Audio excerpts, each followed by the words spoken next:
whether or not the NCIC, TCIC, for all the state's witnesses, were they given to you? The word given is not a word that I can address in that. Were they handed to you? I had to instruct the Okay, so staff. here's the thing. Let me just finish real quick. No. You know what? No, I need because to no, stop. In this court, I'm just here, Mr. McIntyre, to listen to arguments and follow the law. But Your Honor, what I'm saying is I don't think that the law has to be changed because I don't think that the law comes to this conclusion. The TCIC, NCIC records are the proof that it was a misrepresentation. What it may be, slip of the tongue, or the fact that I misstated that Joanna Reyes had alluded to the fact that she didn't break her bond is something that can be argued that was done by mistake on my part.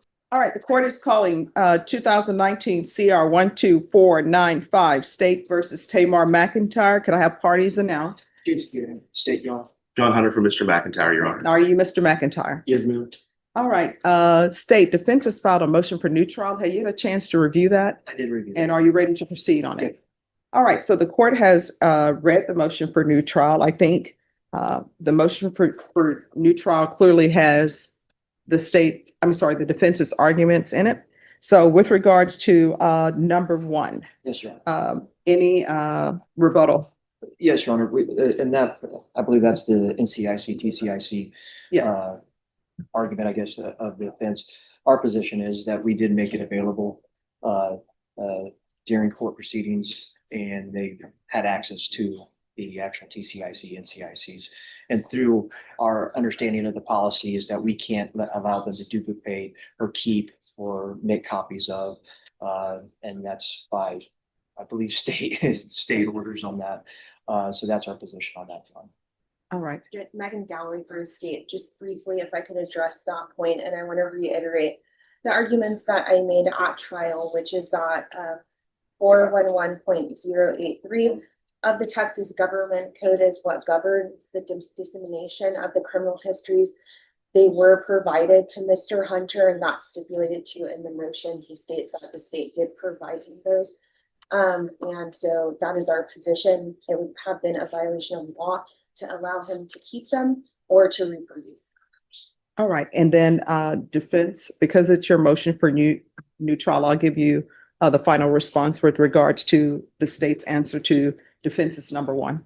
Yes, Your Honor, and forgive me. I did not prepare to proceed today. I came to court because the law requires me to show you the motion within 10 days. Yes.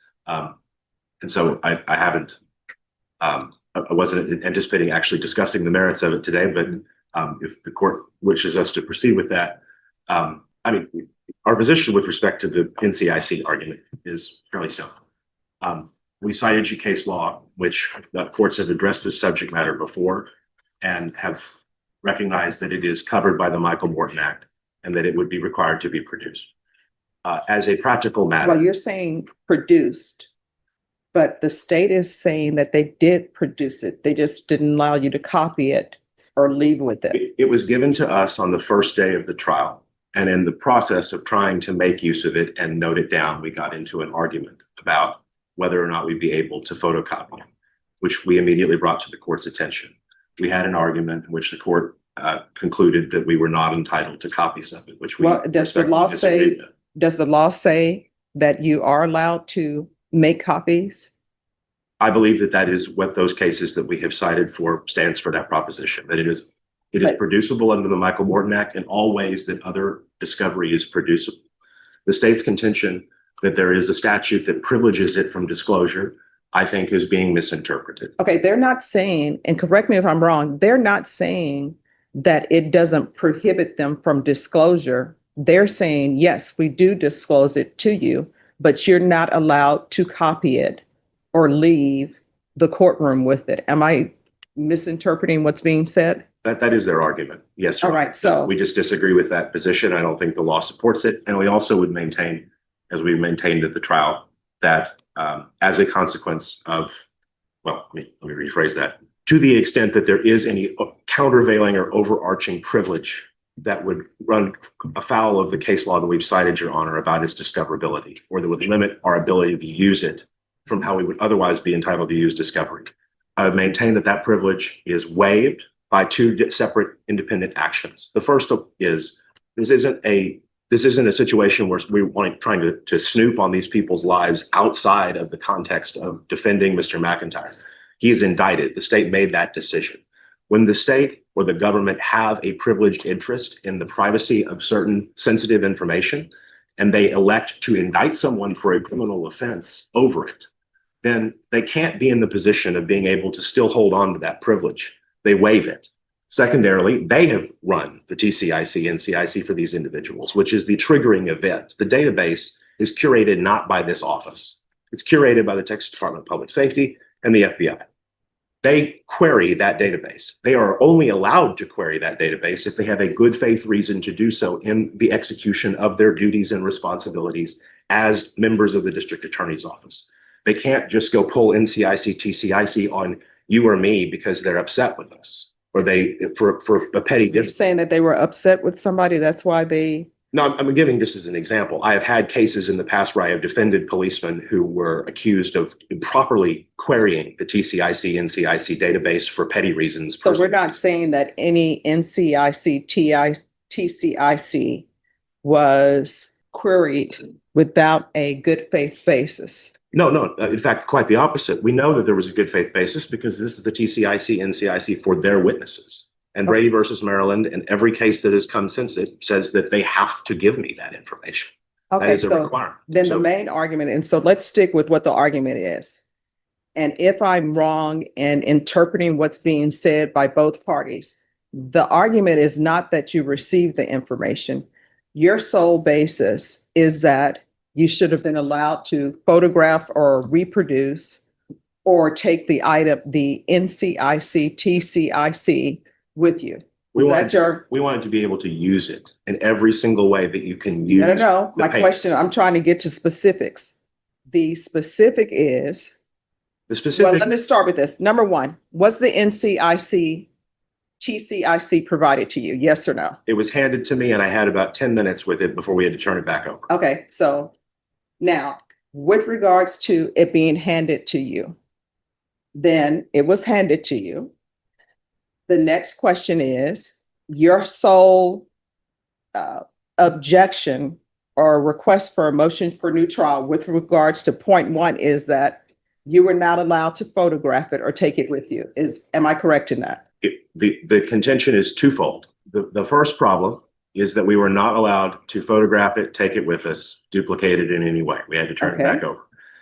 And as we explain in our second argument, that became an acutely problematic issue because we were unable to make use of that information to respond to the state's argument that for authenticity reasons, we were not entitled to offer Joanna Reyes's prior judgment of conviction at sentencing.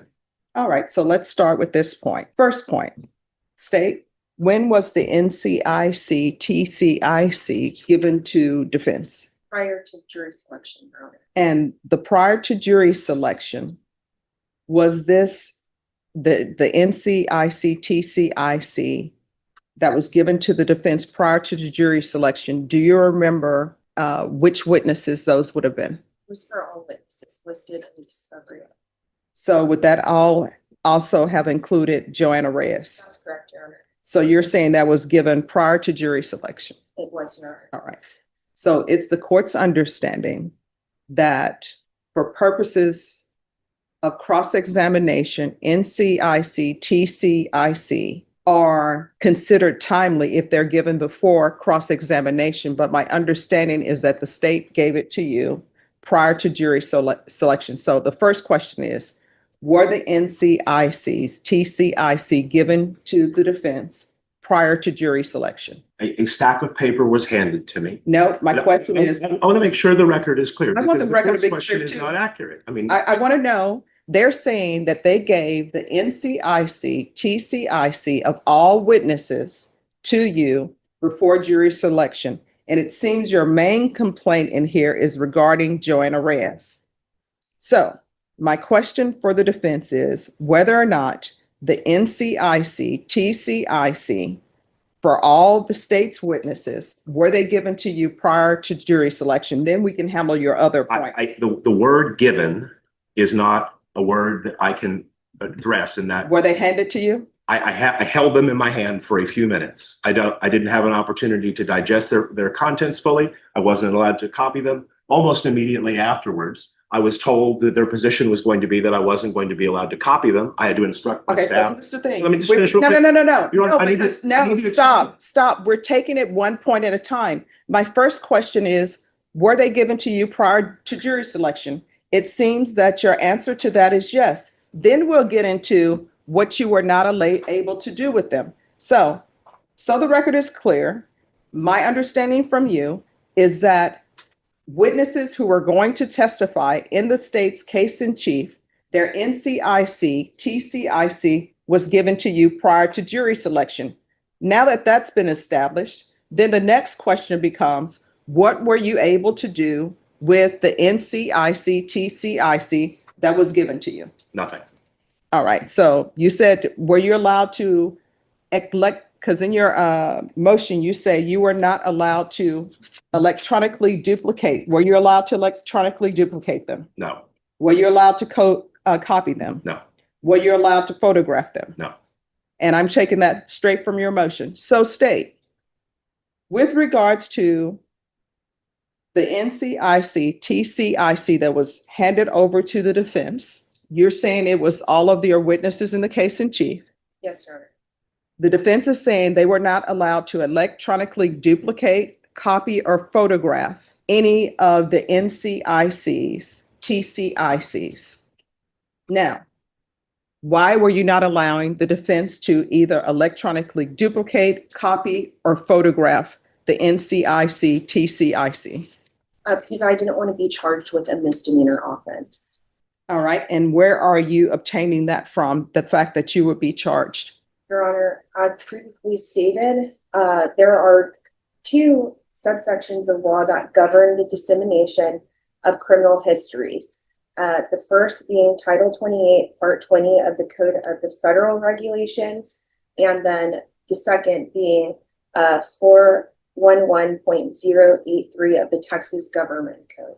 All right, so the state is saying that they could not allow you to electronically duplicate, copy, or photograph based upon Title 28 of the Federal Code and also Chapter 4 of the Government Code. What is your response? Several things. First, we do not believe that those provisions prohibit a defense lawyer from taking possession of the criminal histories for the purposes of defending a man at trial. That is not the purpose of those laws. That is our position. Secondly. All right, let me just stop you for a moment. When you say taking possession of it, what do you mean by it doesn't prohibit you from taking possession? What is your definition of taking possession of the NCIC, TCIC, as you see it? A lawyer should be able to keep the paper with him for the course of the trial so that it can be read, it can be understood, and it can be researched further. All And right. none of those things were able to be accomplished. I was unable to finish reading the histories. I was unable to digest their contents or understand them or make any meaningful use of them. I was unable to copy them so that I could do that when we weren't in court at recess at any point. All right, so when you say taking possession, you mean keeping the paper. And when you say keeping the paper, for the record, we're talking about the NCIC, TCIC. When you say keeping the paper, do you mean leaving the courtroom with the paper? I mean, right, I could not leave the courtroom with the paper. I could not photocopy the paper. I could not make use of the paper. And we had to give it back at the end of the day or at some point during the process. I wasn't able to read or digest the information while I was participating in my other roles as being Mr. McIntyre's lawyer. Counsel said it was handed prior to jury selection. That sounds right. I don't have independent recollection of the day, but we were involved in jury selection for all day and into the evening. It was a lengthy process, and so there was not an opportunity to make any use of it. Also, I can just say, Your Honor, in both federal and state trials that I have participated in, I have never had this issue come up before. I have had prosecutors with the Department of Justice hand me the Jenks material, which would include the criminal history material, prior to the commencement of trial. I understand that the Jinx Act similarly narrows that compulsory moment of disclosure to when the witness is passed for cross-examination, but almost every judge in the United States has recognized that while that law may be that that's when it must be produced, that isn't a fair system. It doesn't provide for meaningful cross-examination. Okay, then somebody needs to change the law. And counsel, I'm sure as you're aware, sometimes people do things that are inappropriate legally, but they do them and nobody ends up saying anything. Nobody ends up charging anybody within anything. But in this court, I'm just here, Mr. McIntyre, to listen to arguments and follow the law. That's my role here as far as this case is concerned, because the jury trial is the parties that made the decision. But Your Honor, what I'm saying is I don't think that the law has to be changed, because I don't think that the law comes to this conclusion. I think that the conclusion the state's asking you to draw from it is not what the law means in its full synthesis, and that the court's responsibility is to allow the lawyers to be able to provide a meaningful defense to the defendant, which includes having access to the impeachment material that is involved in the case. And in particular, Your Honor, what I think we also need to draw clearly is that this isn't just about the general frustration, although there is that general frustration of not having the ability to use that information and have it on counsel table's desk at the exact time that we are in cross-examination or preparing the evening before with that information. Those things all occurred. And so there is a global harm there. But the specific and acute harm, and the reason why a new trial should be granted in this case, is because, as Ground 2 establishes, we have a situation here where the prosecution has misrepresented the criminal history of its most important witness and did nothing to correct that record, even though the very documents we are talking about here, the TCIC, NCIC records, are the proof that it was a misrepresentation. And so that's what really ties this thing together, is that the TCIC, NCIC is being used as both a shield and a sword against the defense. And that's not its purpose. That's the bigger overarching issue here. And certainly with respect to both constitutional law, as it pertains to what due process of law for a criminal defendant means, and in terms of the full synthesis of why these laws exist and what their purpose is and how those things are supposed to operate, it simply is not the case that the court could not authorize the defense to have access to that information during the proceedings. And we were amenable then, we told the court we were amenable then, that we would have taken it under protective order. But that option was not explored. All right. So with regards to the defense request for a motion for new trial under point 1, that will be denied. Point 2, misstatements of the prosecution in closing argument. What misstatements? The the state in closing argument told the jury that Joanna Reyes should be credited with belief because she had abided by the conditions of her bail on her tampering case, on her capital murder case, and had not done anything illegal, had not broken the law. And we quote the argument verbatim in the motion. We approached and explained that's just simply not true.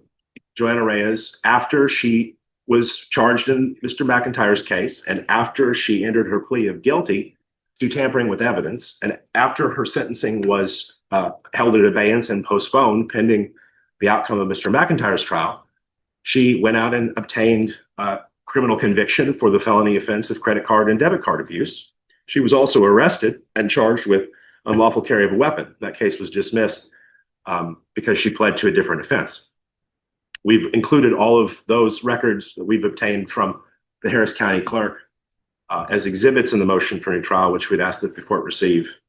We also made a bill of exception at the trial of the judgment of conviction for credit card and debit card abuse at the sentencing phase of the trial, which we'd ask the court to take into consideration as well. There's just no question that the state told the jury something that isn't true. Now, listen, I think Jason Garahan is a very reputable, honest, and hardworking prosecutor, and I have immense respect for him. I don't know why they said this, but it's just not true. It's objectively false. All right, response. Well, Your Honor, with respect to the the statement. I trust that their motion states what I said during argument, which is closing argument during the guilt innocence. And what it may be, slip of the tongue, or the fact that I misstated that Joanna Reyes had a, I don't know exactly what was said, but alluded to the fact that she didn't break her bond is something that can be argued. That was done by mistake on my part. That may be, but the fact remains is that defense counsel knew about this and did not bring this up during her cross-examination. And the fact is that the jury is well aware of her credibility, or credibility issues, if you may, of her being a co-defendant to a capital murder, and of her testimony that she gave during the portion of guilt innocence. And touching on the subject of the prior judgment, defense had every opportunity to recall Joanna Reyes onto the stand during punishment, which they chose not to do.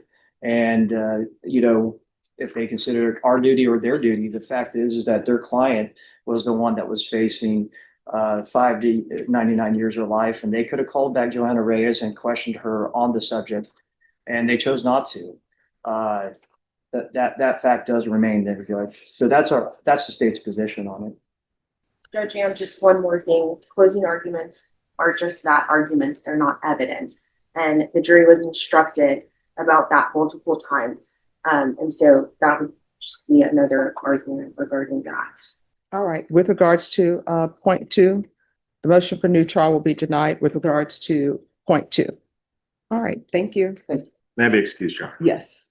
I guess, well, we don't need the other. I'll be filing an amended notice of appeal to include the denial of the motion for retrial. Sure.